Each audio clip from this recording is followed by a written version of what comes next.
Izrael i Sjedinjene Američke Države su današnjeg jutra, 28. februara u 7 sati ujutru, pokrenuli početne udare na Iran sa ciljem da na početku operacije smjene režima likvidiraju vodeće funkcionere vlade, vojske i Iranskog revolucionarnog gardijskog korpusa.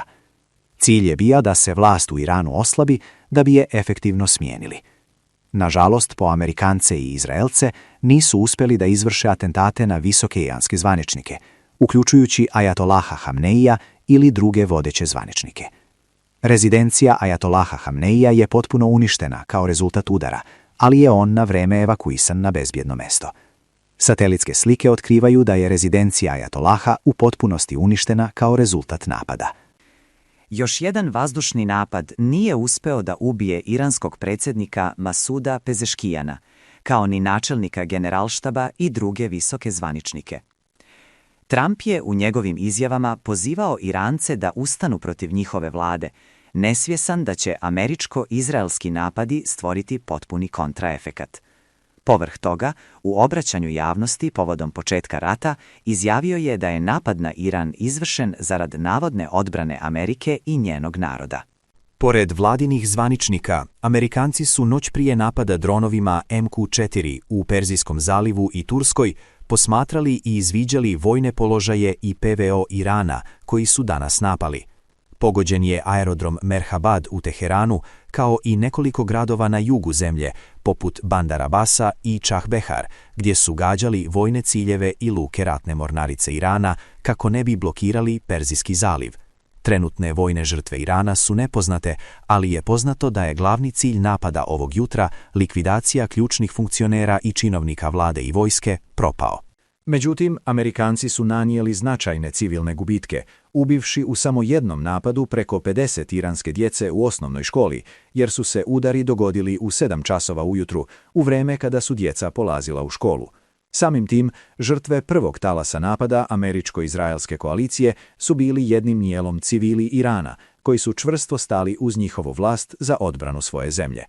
Iranski revolucionarni gardijski korpus, kao i oružane snage Irana, su očekivali već sedmicama napad od strane Amerike i pripremali su odmazdu već mjesecima kroz brojne vježbe i pripreme, kao i proizvodnju i širenje njihovog arsenala balističkih raketa i dronova, kao i druge precizne municije za dugotrajan rat sa Amerikom, Izraelom i njihovim saveznicima na Bliskom istoku. Iranci su tada pokrenuli svoj odlučni odgovor. I dok su alarmi za vazdušnu uzbunu odjekivali širom Izraela, prva tura od 35 iranskih raketa je ispaljena na mete u Izraelu, od čega je 5 projektila pogodilo prve mete u Tel Avivu i Haifi. Međutim, to uopšte nije bilo sve, a Iranci su krenuli korak dalje i odlučno počeli da gađaju svu vojnu infrastrukturu Amerike, uključujući vojne aerodrome, luke američke mornarice, kasarne i štabove širom Bliskog istoka, u Kataru, Emiratima, Kuvajtu, Iraku, Saudijskoj Arabiji, Bahreinu i Jordanu. Ovim potezom Iranci su započeli neke od najvećih napada na američku vojsku od Drugog svjetskog rata. Prve balističke rakete su pogodile štab i lučku infrastrukturu američke 5. flote u pomorskoj bazi Al-Džufir na Bahreinu, uslijed nemogućnosti PVO sistema američke koalicije da ih presretnu. Kao rezultat ovoga, čitav štab 5. flote je zahvatio veliki požar, uz nepoznatu štetu od samih napada, dok požar još uvijek nije ugašen. Izraelski izvori su potvrdili da je kao posljedica ovog napada, kao i nekoliko drugih napada na Bahreinu, nepoznati broj američkih vojnika i mornara završio među poginulim i ranjenim. U vrijeme izrade ove reportaže luka još gori, a žrtve i šteta su nepoznate, kao što snimci pokazuju. Naknadni snimci nam isto tako pokazuju pripadnike američke vojske koji su pobjegli iz kasarni nakon što je određeni broj njih ranjen i poginuo. Iako nepoznato, jasno je da šteta i broj poginulih vjerovatno nisu mali. Na Bahreinu američka vojska drži 7.000 vojnika, pilota i mornara. Osim štaba 5. flote, snimci iz Katara nam pokazuju da su Iranci uspješno pogodili i aerodrom američkog ratnog vazduhoplovstva Al-Udeid, najveći vojni aerodrom Amerike na Bliskom istoku i njihovu glavnu bazu za vazdušne napade. Nekoliko snimaka sa terena nam otkriva da su Iranci uspješno pogodili aerodrom i da je razmjera štete i žrtava zasad nepoznata. Osim toga, nekoliko raketa je uspješno presretnuto od strane PVO Amerike i Katara, što je uzrokovalo to da se rakete sruše u civilna stambena naselja umjesto na američke vojne položaje. Isto tako se ističu pogodci iranskih projektila u Dohi, gdje se uzdižu oblaci dima od udara. Povrh toga, Iranci su u okviru napada na Katar uništili i metu od strateškog značaja, a to je radar EPP-132 sa dometom od 5000 km, specijalizovan za praćenje kretanja balističkih raketa, kojih ima samo 5 ili 6 na čitavom svijetu i koji vrijede $1 milijardu po sistemu. Ovaj radar je uništen od strane famoznog drona Shahid 136, kojeg Amerikanci nisu ni presreli, uprkos tome što je laka meta zbog slabe brzine, te je dron bez problema pred kamerama raznio ključni američki radar, bez kojeg će Amerikanci slabije pratiti i ostati nesvjesni uoči sljedećih raketiranja. Ovo su kasnije potvrdili i američki izvori. U Kataru se nalazi 13.000 američkih vojnika. Iranske rakete nisu poštedile ni američke, kao ni NATO snage stacionirane u Kuvajtu, gdje su balističkim projektilima i dronovima pogodili vojnu infrastrukturu u okviru kasarne Al-Džufra, vojnog aerodroma Al-Džaber i vojnog aerodroma Mubarak. Ovi napadi su potvrđeni brojnim snimcima, a pogodkom na NATO infrastrukturu su Iranci ujedno i ranili 20 ili više italijanskih vojnika. Ministarstvo odbrane Italije je izjavilo da među njihovim vojnicima na Bliskom istoku nema poginulih. Žestoki napadi nisu poštedili ni Ujedinjene Arapske Emirate, gdje su Iranci kao odgovor pogodili američke snage i tehniku stacioniranu na vojnim aerodromima Al-Dafra i Juđaira u blizini Abu Dabija, kao i naftnu rafineriju i terminal Džabal Ali u Dubaju.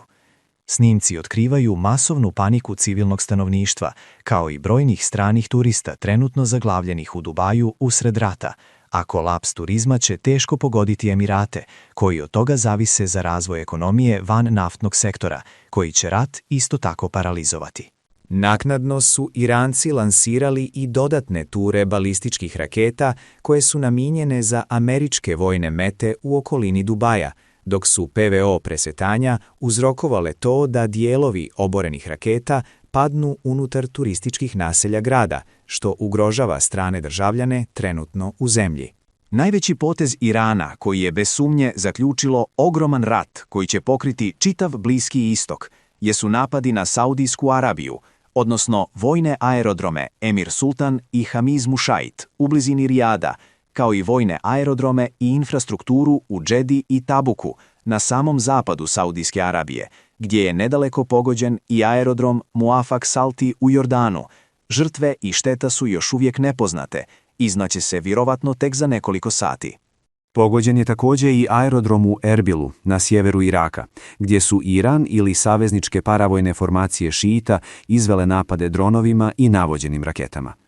Američka PVO je uočena kako odgovara na ovaj napad, ali kao i u drugim situacijama, žrtve su nepoznate. Osim Irana, u sukob su ušle i proiranske oružane formacije u Iraku, poput popularnih snaga mobilizacije, šiitskih brigada i jedinica koje čine trećinu iračkih oružanih snaga, dok su lojalni Hamneiju.